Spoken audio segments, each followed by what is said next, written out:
Well, that's how the markets have reacted to this very big story. But let's continue with the more reaction to it nonetheless. Corruption Watch says President Cyril Ramaphosa should not yet consider announcing his resignation due to a lack of adequate information available to the public on the Phala Phala farm saga. And this follows the release of a panel report which found that Ramaphosa has a case to answer for the alleged 2020 burglary at his farm in Limpopo. But to talk more about this, we are joined via Zoom by political analyst Dr MK Zwakala from the Cape Peninsula University of Technology. He is, of course, a political party brand analyst. Dr. Zwakala, good morning to you. Thank you so much for joining us. I think your initial reaction yesterday morning or the night before, when we started to really get a sense of what the findings of the report really were. They need to be taken for review. Morning to your viewers, right? My initial reaction was that I've spent about 2 hours or so going through the report. I think of concern to me is the steps that have not been followed. And I truly believe that the calls for the president to resign are really premature, right? Even the panel, they concede that some of the reports are unverified. Some of the statements, some of the affidavits are under oath, some are not, right? And so this would be a three-phased process. So they've constituted a panel. After the panel, this then would be taken back to an impeachment committee.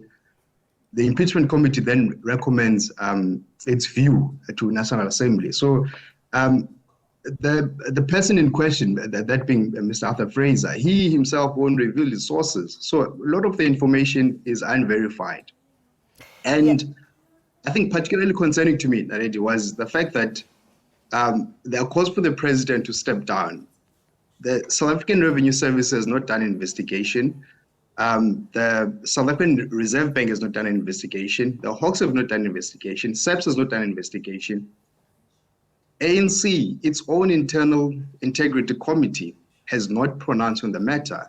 And already there are calls for the president to step down. For me, I think these calls are premature, and I think concerning again, they come from senior members from within the party. I mean, that certainly is an interesting perspective, because yesterday the voices were so loud saying that it is time for the president to step down. But I really wanted to talk a little bit about the brand of the African National Congress, particularly because they are 2 weeks away from the all-important national conference of the party. And this particular report, surely a blight on their reputation and the brand of the party. Yeah, look, the ANC as a brand, it really possesses a substantial equity, so to speak, especially from a perceptual point of view. But now I think the quagmire they find themselves in is that you've got an overlap where the brand Cyril Ramaphosa has got an edge over the brand ANC. Moreover, the brand ANC remains strong. It's got a rich history. It's got a rich heritage, right? I think the work that they've done in the past 3 decades or so in prior democracy, it speaks for itself.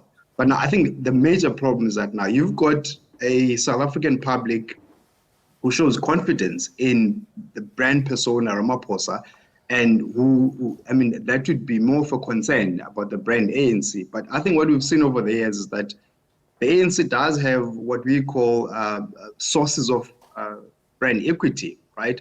The ANC could easily say, okay, if indeed the president is compelled to step aside, who is the one person or who is the top 6 that can be appealing to the public? Because remember, the ANC must not be a myopic here. It's the public that will determine whether they occupy office or not, right? Yeah. So you've got those sources of equity. I could mention a few, the likes of your Thabo Mbeki, Kgalema Motlanthe, Phumzile Mngcuka, so on and so forth, right? So they do have, the brand is quite strong. It does have those individuals that can really step in and rescue the crisis. I mean, that's an interesting point, because the tone of what was happening in the country yesterday was one of panic and real concern. There was a feeling that we are not going to have a president by the end of today. That was the sense yesterday. So to save the brand of the African National Congress and the brand of President Cyril Ramaphosa, What needs to be communicated? And I'm talking particularly by the party itself. What needs to be communicated? A very tricky question, Dalit. Remember, there's a conference in a couple of days' time. So individuals are really opportunistic. So people will be individualistic and opportunistic, especially those that have got ambitions. Those that are competing, that are contesting President Ramaphosa, they will not toe the line. So ordinarily, you would want a coherent message from within the ANC where no one makes any pronouncements, no one makes any social media post up until there's a perspective from the party. You won't see that coming with a conference in 2 weeks' time. So again, if the message from within the party is not coherent, and it won't be coherent, I mean, as I'm submitting, due to the conference, that causes more panic in the public. It causes more concern, and with the economy, that you just touched on. So it looks a bit messy right now, but I think history will tell us that the ANC will soon recollect itself. And I suppose, the rumors that the president was going to address the nation or not, even that on its own causes panic. So what they need now is one coherent party perspective, I suppose, in the presidency as well. You do have this ANC-NEC meeting that's taking place today. It was supposed to take place yesterday virtually, but it was moved to today, and I imagine this is so that they can meet physically. What do you think it's going to look like in that room? I mean, if you are to perhaps imagine yourself as a fly on the wall, what do you think those conversations, the tone of those conversations is going to be? And also, do you think that in those conversations, there is going to be the discussion of how we come out of here looking stronger as a party? They're definitely heated. I think that's inherent in ANC, NEC meetings, as we would have heard from reports. It will be heated. There'll be hot contestations of views because, again, of people that have got interest in toppling the president. Again, I think for me, what's really disappointing is the reaction from NEC members, premature reactions based on a 3-panel member. So it's only been one report out of the various institutions that I've mentioned that are yet to conduct any investigation. As I've said again, even the report itself, it questions its own sources because some are under oath, some are not under oath. So I think, I suppose, that is typical to a political environment, a big party like the ANC. It will be heated, there'll be contestations, there'll be calls from the so-called RT people. The likes of Tony Yengeni have been very public on the president who must step aside. It will be heated, but I truly believe that President Ramaphosa has the support of the majority of the ANC NEC. So he should really come out unscathed. I understand that South Africa obviously is not represented by what happens on social media. But if you look at the discussions that are being had by citizens on social media, certainly polarized about the future of the African National Congress. I mean, what do you say to the South African citizen about how they analyze what is going on within the party, considering these developments of the Phala Phala saga and this Section 89 report?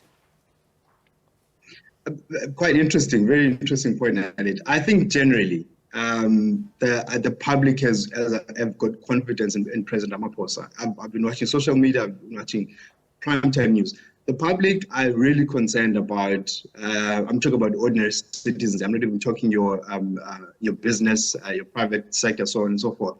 I think generally there's a concern because this Phala Phala matter, let's be honest, now you recall when President Ramaphosa came into power, into office, it was really on a basis of trying to salvage what's left of the ANC and trying to stabilize the country, right? So this Phala Phala matter really, there's somewhat of an incongruence between Ramaphosa as a president and as a person and this Phala Phala matter. Was this Phala Phala matter an administration oversight? I don't know. We were all speculating at the time, and the report is not definitely not very conclusive.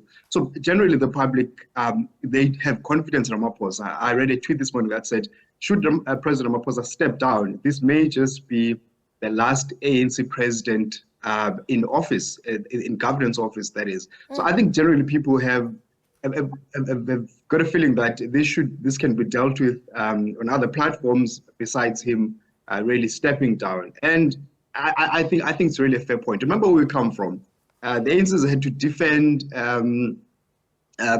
We come from a very bad history. The Guptas, the Nkandlas, you name them. They really had to defend difficult things. So a once-off erroneous mistake from a president, if it was a mistake, I'm not suggesting it was, there are calls for him to step down. Is there anything else that warrants the president to step down? He's been in deputy president, he's now president. What has this president done before? Does he have a history of corruption or wrongdoing? Or do we just then chop off his neck as the public based on the Phala Phala matter? I don't think that should be the factor, considering all material conditions. Yeah, I mean, you share an interesting view. Let's leave it there, though. Dr MK Zwakala, political party brand analyst, speaking to us. Do you agree with the points raised by Dr. Zwakala, though? Let us know at the agenda_SABC on Twitter.